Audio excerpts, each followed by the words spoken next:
तो अगर आपको भी लगता है कि आप जब रिवीजन करने बैठते हो पूरे दिन आपका न्यूमेरिकल्स में ही चला जाता है, या फिर आप पूरा एडिक्वेट टाइम नहीं दे सकते फिजिक्स को, या अगर आप टाइम लगा दिया तो पूरे फिजिक्स में ही पूरा दिन चला जा रहा है, आप बायो नहीं कर पा रहे, आप केमिस्ट्री नहीं कर पा रहे, तो आप बिल्कुल सही वीडियो देख रहे हैं। So hey guys, this side Pulkit and I am second year MBBS student at Vardhman Mahavir medical college and Safdarjung hospital New Delhi. तो आज की इस वीडियो में मैं यही बताऊंगा कि आप कैसे एक जीनियस की तरह फिजिक्स को रिवाइज कर सकते हो। क्या जैसे आप मेरे को जानते हो कि मेरे नीट 2022 में 250 मार्क्स हैं, नीट 2023 में 661। तो मेरे को क्या लगा कि जो मेरी नीट 2022 था उसमें भी मेरे साथ यही चीज़ें थी कि अगर मैं कुछ भी चीज़ रिवाइज करने बैठ जाता, मान लो फिजिक्स कर रहा हूँ, तो पूरा दिन न्यूमेरिकल्स में ही चला जाता था। या फिर क्या होता था ना कि मैं बायो हो गई, इनऑर्गेनिक, ऑर्गेनिक, इन चीज़ों को रिवाइज करने को सही से टाइम नहीं दे पाता था। तो जो लास्ट में मैंने अपना जो सोल्यूशन निकाला, वही सोल्यूशन मैं आपको इस वीडियो में बताऊंगा कि हाउ टॉपर्स रिवाइज फिजिक्स। तो चलो यार इस वीडियो को स्टार्ट करते बिना किसी देरी करे हुए। तो देखो, सबसे पहले अगर आप फिजिक्स को रिवाइज कर रहे हो तो आपको क्या क्या चीज़ आनी चाहिए। उसका जो भी फॉर्मूले यूज़ हो रहे हैं, जो भी इस कंसेप्ट है, कोई क्वेश्चन कर रहे हो आप, उसमें कौन सा फॉर्मूला यूज़ होगा, कौन सा कंसेप्ट यूज़ होगा, उसी के हिसाब से तो आप क्वेश्चन अटेम्प्ट करोगे ना। तो ये चीज़ें तो आप, एक तो आप जो लॉन्ग नोट्स बनाते हो खुद की हाथ से वो, या फिर अगर शॉर्ट नोट्स, ये चीज़ें तो उनसे आप हो जाएगी। दूसरी चीज़ जो सबसे इंपॉर्टेंट है, न्यूमेरिकल्स। ठीक है, अब टॉपर्स कैसे रिवाइज करते हैं ना, देख एक क्या बताता है ना, जब मैं सोचता, जब मैं अपनी जर्नी में कर रहा था, तो मेरे को तो ये लगता था कि यार देख, फॉर्मूला करो सबसे पहले, फिर कंसेप्ट करो, फिर न्यूमेरिकल करो। तो फॉर्मूला में काफ़ी टाइम लग गया, फिर कंसेप्ट करता रहा, तो इन दोनों में ही लगभग 80% ऑफ टाइम मेरा चला जाता था। फिर न्यूमेरिकल्स करने के लिए टाइम ही नहीं बचता था, फिर अगले दिन वही फिर बर्डन हो जाता था कि यार कल भी पूरे दिन लगा रहा, कुछ हो ही नहीं पाया, कैसे होगा।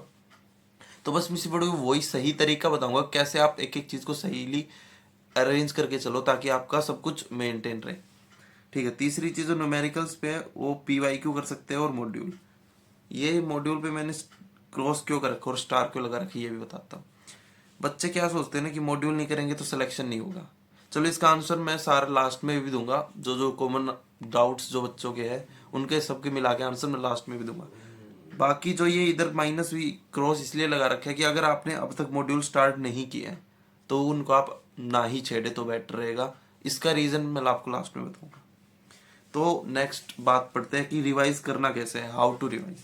तो सबसे पहली चीज, सबसे पहला स्टेप हमारा क्या होगा कि जो आपके लॉन्ग नोट्स है उसकी आप डीप रिवीजन करो। आप एक बार पढ़ो, दो बार पढ़ो, तीन बार पढ़ो। ठीक है, जब आप ऐसी रिवीजन कर लो कि आपको 50 पेज के नोट्स, आपको पूरा पूरा 50 मिनट लगा लो, पर मिनट पर वन आप एक पेज करो। ठीक है, उसके बाद क्या करना है ना, आप जब ये पूरा डीप रिवीजन करोगे उसके बाद आपको बच्चे को एक माइंड में एक मैप सा बन जाता है कि ये चीज़ है, इसके ये शॉर्ट नोट्स बनाने हैं। ठीक है, उसके बाद आपको इसको 2-3 घंटे लगेंगे। आप पहले दिन अगर लेकर बैठोगे पूरे लॉन्ग नोट्स पढ़ने, उसके फॉर्मूले पढ़ो, उसके कंसेप्ट पढ़ो, 2-3 घंटे लगेंगे, लेकिन उसके बाद उसके शॉर्ट नोट्स तैयार कर लो। ठीक है, अब क्या करना है ना इनके साथ शॉर्ट नोट्स।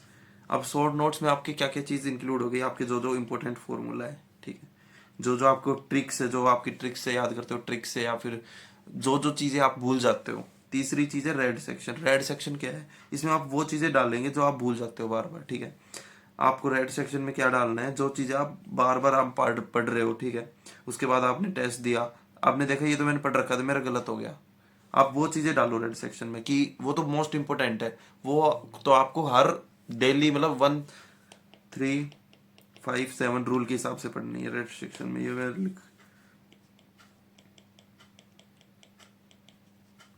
जो रेड सेक्शन है उसमें आपको 1357 रूल के हिसाब से पढ़ना है। ठीक है, नेक्स्ट चीज जो मैं, अब जो ये चीज़ें करने के बाद देखो क्या क्या किया हमने। सबसे पहले एक सीरीज में बताते हैं, हमने क्या किया ना, कुछ नहीं, हम सबसे पहले एक अपने जो लॉन्ग नोट्स बना रखे वो उठाओ, आप उनको 2-3 घंटे आराम से पढ़ो। ठीक है, जो जो आपको फॉर्मूले उधर आपने लिख रखे हैं वो आप एक पेज लो। ठीक है, शॉर्ट नोट्स के लिए एक पेज लो आप, उसमें आपको फॉर्मूले लिखो, जो ट्रिक्स आपने बना रखी है वो लिखो, जो इंपॉर्टेंट पॉइंट्स जो आपके नोट्स में है और जो ऐसा लगता है कि ये चीज़ें पूछी जा सकती है, आप उनको शॉर्ट नोट्स के फॉर्म में एक शॉर्ट नोट तैयार करो। ठीक है, एक दिन लगेगा पर चैप्टर, 1 डे।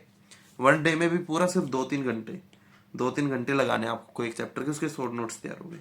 अब इसके साथ क्या, इसमें चेंजेस क्या क्या हुआ मेरे, जो नीट 2022 के टाइम पे थे ना, उसमें मैं बताया कि मैं 80% कंसेप्ट और फॉर्मूला के बीच में ही रह जाता था। ठीक है, क्या होता था ना कि कंसेप्ट पढ़े, फॉर्मूला पढ़े, उसी में इतना टाइम लग जाता था कि ना मैं अच्छे से न्यूमेरिकल्स कर पाता था। फिर न्यूमेरिकल्स नहीं किए तो ना ही मेरे पास कॉन्फिडेंस आया, ना ही मेरी स्पीड इंक्रीज हुई, टाइम कंजप्शन बढ़ता रहा। इसी के कारण रिजल्ट भी उतना ही आया, 250 नंबर आए। तो अब ये चीज मैंने अप्लाई की अपनी लाइफ में, तो इससे फर्क क्या पड़ा ना, न्यूमेरिकल के मैं 80% कर रहा हूँ, और कितना ही टाइम लगेगा आपको, शॉर्ट नोट्स बना लिए, 2 पेज में आपको पूरा एक चैप्टर है, कितना टाइम लगेगा, 15 मिनट। आप 15 मिनट दे रहे हो फॉर्मूले को और कंसेप्ट को, बचा हुआ 80% ऑफ टाइम आप न्यूमेरिकल्स में लगा सकते हो। ठीक है, उससे क्या होगा, न्यूमेरिकल ज़्यादा सॉल्व करोगे तो उससे कॉन्फिडेंस बढ़ेगा, टाइम स्पीड बढ़ेगी आपकी। ठीक है, ठीक है। और क्या चीज़ करनी ना रेड सेक्शन में, ये तो है ही है। दूसरी चीज़, आप जब टेस्ट दोगे तो टेस्ट में जो गलतियां आएंगी आप उसको सीधा शॉर्ट नोट्स में ही ऐड कर सकते हो।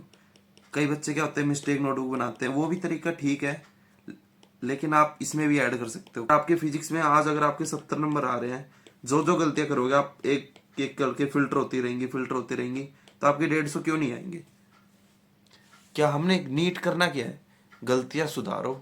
ठीक है, बस यही है। जो आप गलतियां पहले कर रहे थे वो आप नहीं करो, नंबर आ जाएंगे, यही तो है नीट। ठीक है, आप टेस्ट दे सकते हो। टेस्ट के लिए एक चीज़ है, नीट प्रेप एसेंशियल का एनसीईआरटी अभ्यास बैच। इसमें आपको पेज वाइज फिल्टर के साथ सारे चैप्टर्स गिवन है। आप क्वेश्चंस अटेम्प्ट करोगे, आप कौन सी एनसीईआरटी लाइन से आया है वो क्वेश्चन वो देख सकते हो, उसकी ऑडियो एंड वीडियो एक्सप्लेनेशन भी देख सकते हो। बाद में अटेम्प्ट करने के लिए क्वेश्चन को बुक मार्क कर सकते हो। नेक्स्ट जो इंपॉर्टेंट फीचर है वो है इनकरेक्ट क्वेश्चन मार्क एनसीईआरटी। इसमें आपको पूरी एनसीईआरटी गिवन होगी, जो जो नॉर्मली बच्चे क्वेश्चन गलत करते हैं वो क्वेश्चन आपको हाईलाइटेड होंगे, आप उनको अटेम्प्ट करो, उनकी आपको सॉल्यूशन मिल जाएंगे। बाद में अटेम्प्ट करने के लिए आप क्वेश्चन को बुक मार्क, इसमें आपको सारे टाइप ऑफ क्वेश्चन मिलेंगे। अजर्सर रीजन हो गया, statement based, match the column, sequence type, and अभ्यास एसेंशियल का भी आपको फीचर फ्री में मिलेगा, जिसमें 75 to 100 टॉप यील्डिंग क्वेश्चंस होते हैं। एंड इसके साथ साथ आपको एनसीईआरटी के भी क्वेश्चंस मिलेंगे इसमें, बैक एक्सरसाइज, सोल्ड एग्जाम्पल, इन टेक्स्ट, इवन गंगानगर और मणिपुर का पेपर भी मिलेगा। इसी के साथ साथ आपको फ्लैश कार्ड्स का फीचर मिलेगा, जिसमें आपको रिवीजन के लिए आप बैठे बैठे आप सारे फ्लैश कार्ड्स देख सकते हो। अभ्यास 2.0 का ऑप्शन मिलेगा, जिसमें आप खुद का कस्टम टेस्ट जनरेट कर सकते हो। आप फिजिक्स का टेस्ट जनरेट करना है, कौन से टॉपिक सेलेक्ट करने हैं, कौन से नहीं करने, वो बिल्कुल आप पे होगा। जो आप पढ़ रहे हो आप उसी दिन उसका टेस्ट बना सकते हो। जितने नंबर ऑफ क्वेश्चंस का बनाना चाहिए उतने नंबर ऑफ क्वेश्चंस का बना सकते हो और उसको अटेम्प्ट कर सकते हो। लास्ट आपको एआर पावर अप कोर्स भी मिलेगा, जिसमें जैसे आप नीट के जो लेटेस्ट पैटर्न है उसके बेस्ड पे सारे एजर्सन रीजन क्वेश्चंस मिलेंगे। तो जाके यार चेक करो, एनरोल करो यार नीट प्रेप एसेंशियल ऐप पे। अब रिवीजन का नेक्स्ट स्टेप क्या होगा ना, कि जो शॉर्ट नोट्स है उसको हाईलाइट करते रहना, उसको अपडेटेड कैसे रखना है। आपको पता लग गया शॉर्ट नोट्स कैसे बनाने हैं, उसमें क्या क्या चीज़ डालनी है, क्या रेड सेक्शन, आपको ये सब पता लग गया। ठीक है, अब उसको अपडेट कैसे करना है, उसका नेक्स्ट स्टेप क्या होगा। हमने क्या किया था, लॉन्ग नोट्स बनाए, 2-3 रिवीजन किया, शॉर्ट नोट्स बनाए, टेस्ट दिए। टेस्ट में जो गलती आई उसको अपडेट करते रहना है, उसको रेड सेक्शन में डालते रहना है। ठीक है, फिर उसको जो लॉन्ग नोट्स है उसको आप रिवाइज करोगे, या फिर जो भी आप शॉर्ट नोट्स को दोबारा रिवाइज करोगे। जो जो चीज़ आप बाद में भूल रहे हो उनको आपको कोई अलग पेन से, ब्लैक पेन से, या फिर जो भी आपको अलग पेन से लेके उसको आप हाईलाइट कर दोगे कि ये चीज़ें मैं बार बार भूल रहा हूँ, ये चीज़ें मेरे को ध्यान रखनी है। अब बच्चों के कॉमन डाउट्स क्या होते हैं कि मतलब अब देख हमने क्या कर लिया ना, हमने एक चीज़ बनाई, हमने एक सीरियल में अरेंज कर दिया कि लॉन्ग, अब सबसे पहले लॉन्ग नोट्स पढ़ो, फिर शॉर्ट नोट्स बनाओ, उसको अपडेट कैसे रखना आपको ये पता लग गया। ठीक है, बच्चे का क्या क्या डाउट है वो देखते हैं।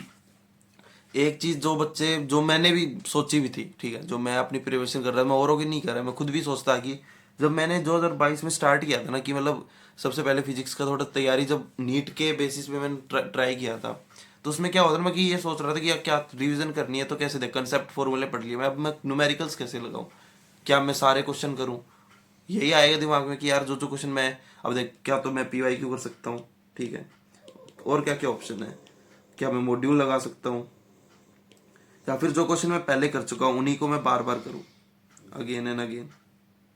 ठीक है, तो देख आप जो क्वेश्चन, सारे क्वेश्चन अटेम्प्ट करने की जरूरत नहीं है, सारे क्वेश्चन करने की जरूरत नहीं है। क्या करना है ना आपको, जो क्वेश्चन आपने पहले, मान लिया आपने कोई मॉड्यूल सोल्व किया है, ठीक है, आकाश का, आकाश एलन जिसका भी आपने कोई मॉड्यूल सोल्व किया है, तो उसमें जो जो क्वेश्चन आपने गलत कर रखे हैं या हाईलाइटेड, वो साथ के साथ आप मार्क करते रहते हैं, ठीक है। वो क्वेश्चन करने हैं, वो भी कैसे, क्या उसको मतलब उसके बाद देख, ठीक है, आपको ये पता लग गया कौन से क्वेश्चन करने हैं, अब कैसे करने हैं।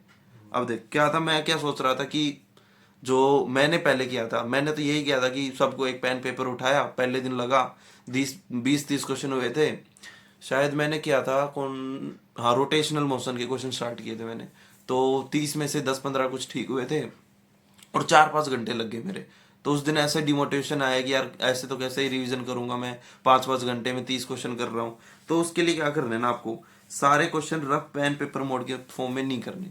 क्या करना है, मैंने जो जो मैंने चीज सीखी, एक खुद का ही लगा लो, मैंने एक उनागी मेथड बनाया था। मतलब वही है, कुछ ऐसा मेथड तो नहीं है, लेकिन वही है, फ्रेंड्स देख रहे की दीवानी है उनागी, तो बस वही है उनागी मेथड। इसमें क्या है ना कि आपको क्वेश्चन अटेम्प्ट कैसे करना है ये बताऊंगा मैं।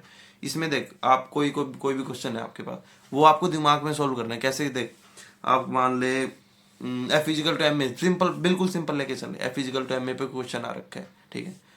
आप क्या कर सकते हो, लंबी लंबी कैलकुलेशन कर सकते हो। एक तो ये है कि रफ पेन पेन कॉपी उठाओ, लंबी लंबी कैलकुलेशन करो, लास्ट में जो सॉल्यूशन आया उसको आप मैच कर लो आंसर की से। दूसरी चीज क्या करो ना, कि आपने क्वेश्चन पढ़ा, ठीक, अच्छा, आप ये देख लो फिजिकल टू एमएस। अब आपको ये पता है, मान लो उसमें फोर्स निकालना है, मास दे रखा हो, एक्सेलरेशन दे रखा हो, आप एक कैलकुलेशन करो, F equal to M into A, M value रखो, ए वैल्यू रखो, दिस दिस दिस। दूसरा, आपको पता है फिजिकल टाइम में होता है, मास दे रखे है मुझे, एक्सेलरेशन दे रखे है, मैं सोल्व नहीं कर रहा, मैं सीधो पता है सॉल्यूशन देखो। अगर उन्होंने भी यही थॉट प्रोसेस लगा रखा है तो आप सही हो, आपका टाइम बच गया। ये तो मैंने बिल्कुल सिंपली बताया। अगर आप और क्वेश्चन में यही सेम चीज अप्लाई करोगे तो देख क्या होगा ना, आप लंबी लंबी कैलकुलेशन से बच जाओगे, और इसी से क्या होगा ना, आपकी 50 से ज्यादा टाइम जो आपका कंज्यूम हो रहा था ना, वो रिड्यूस हो जाएगा। 50% से ज्यादा आपका टाइम जो बेफालतू कैलकुलेशन में लग रखा था, देख मैं ये नहीं कह रहा वो चीजें यूजफुल नहीं है, आप पेन पेपर मोड में भी आप कॉपी में सोल्व करके भी देखो, इससे क्या होती है, आपकी सिली मिस्टेक्स कम होंगी। लेकिन मैं ये नहीं कह रहा कि आप सारे ही क्वेश्चन ऐसे करो, सारे क्वेश्चन करने की जरूरत नहीं है। जिन क्वेश्चन में आप अटक रहे हो, आप सिर्फ उनके लिए पेन पेपर मोड ऑन करो, वरना आपको दिमाग में सोल्व करना है। क्या करना है, आप क्वेश्चन पढ़ो, सबसे पहले माइंड में क्या आना चाहिए क्वेश्चन पढ़ने के बाद कि अच्छा ये क्वेश्चन है, इसमें क्या चीज गिवन है, ठीक है, क्या चीज गिवन है ये देख लिया। अच्छा अब क्या पूछा है, दूसरी चीज, ठीक है, अब क्या चीज गिवन है, क्या पूछा है, अब कौन सा फॉर्मूला लगेगा, तीसरी चीज, ठीक है। सुन लो, क्या चीज पूछी है, सबसे पहले क्या गिवन है, फिर क्या पूछा है, फिर कौन सा फॉर्मूला यूज होगा, फिर देखो क्या यही थॉट प्रोसेस सॉल्यूशन में गिवन है जो आप यूज कर रहे हो, क्या ऐसे ही सॉल्यूशन में गिवन है। अगर सेम तरीके से गिवन थॉट प्रोसेस सेम है तो आंसर भी सेम ही आएगा, अगर कोई सिली मिस्टेक ना हो तो मैं तो ऐसे ही सोल्व करता था कि जो बाद में मैंने क्या, ऐसे ही। अब देख, पहले इसमें आप फायदा बताओ, फायदा किसका है, आप 10 क्वेश्चन कर रहे हो 3 घंटे में, और आप 30 क्वेश्चन कर रहे हो 1 घंटे में। आपको इसमें क्या होगा कि आपकी जो कैलकुलेशन है वो फास्ट हो जाएगी, दिमाग में आप सोचोगे, दिमाग लगाओगे तो आपको क्या लगेगा ना, क्वेश्चन समझने आने लगेंगे। एक होता है रोट रटना, बच्चे क्या करते हैं, मैंने ऐसे भी देखे हैं, रट के चले जाते हैं, अच्छा ऐसा ऐसा क्वेश्चन आएगा ना, तो ये फॉर्मूला लगेगा, मैं इसको फॉर्मूले में अप्लाई कर दूंगा और जो आंसर आएगा मैं टिक कर दूंगा। वो नहीं, इससे आपका माइंड खुलेगा कि क्या चीज गिवन है मेरे को, क्या मेरे को पूछी है, कौन सा मैं फॉर्मूला लगा सकता हूँ। आप जब एक एक चीज को अलग अलग करके देखोगे ना, तब आपको क्वेश्चन समझ आएगा, तो क्या कैलकुलेशन फास्ट होगी, कॉन्फिडेंस बूस्ट होगा कि हाँ यार देख, मैं तो हवा हवा में ऐसे ऐसे क्वेश्चन कर सकता हूँ यार, हाँ मेरे को फिजिक्स आ रही है, मैं कर रहा हूँ धीरे धीरे, ठीक है, ये कॉन्फिडेंस आएगा। और physics is all about time, confidence और स्पीड। कॉन्फिडेंस आपका इससे बढ़ रहा है, आपका टाइम कम हो रहा है, टाइम तो कम ही करना है, और स्पीड बढ़ रही है। तो ये मेथड लगाओ भाई, मैंने तो यही यूज किया था, जिससे कि मेरा अब जो फायदा था, जो मैंने देखा कि यार काफी इफेक्टिव फायदा था ये, ठीक है। अब जो लास्ट चीज जो मैंने पहले बताया था कि कुछ बच्चे पूछते कि मॉड्यूल नहीं किए, तो इसकी वजह से सिलेक्शन तो रुक नहीं जाएगा। देख, इसको ओवरकम करने के लिए क्या करना है ना, हमें टेस्ट ज्यादा देना है। जो टेस्ट देंगे, टेस्ट में ज्यादातर क्या होता है, जो मॉड्यूल के क्वेश्चंस होते हैं इंपॉर्टेंट, आपको उन्हीं को सेम कॉपी करके दे देते हैं। तो आपके जो टेस्ट देना है उसमें जो आपके क्वेश्चंस गलत होंगे, जो आपके क्वेश्चन गलत होंगे ना, आप उनको रेड सेक्शन में डाल दो, लो। क्योंकि देखो, अब मॉड्यूल उठाओगे बहुत टाइम लगेगा, उतना टाइम है भी नहीं आपके पास एक्चुअल में, ठीक है। तो मैं तो यही सजेस्ट करूंगा इस टाइम पे आप कोई भी नई चीज़ ना उठाए, और जो चीज़ आपने पहले के रखी है उसको ही बार बार पढ़े। अगर आपने PYQ कर रखे हैं, PYQ मिनिमम 5 to 10 टाइम्स करके जाने हैं, क्योंकि PYQ सेम आ जाते हैं, बच्चे कंफ्यूज हो जाएंगे उधर। अगर आपने वो क्वेश्चन 5 से 10 बार लगा रखा होगा तो आप कंफ्यूज नहीं होगे। तो मैं बस यही कह रहा हूँ कि PYQ जो चीज़ आपने पढ़ रखी है उसको एक्सेलेंस करो, नई चीज़ें मत छेड़ो। जो आपने पढ़ रखा उसी को बार बार पढ़ो, बार बार पढ़ो, उससे हम कंफ्यूजन में नहीं आएंगे। मेन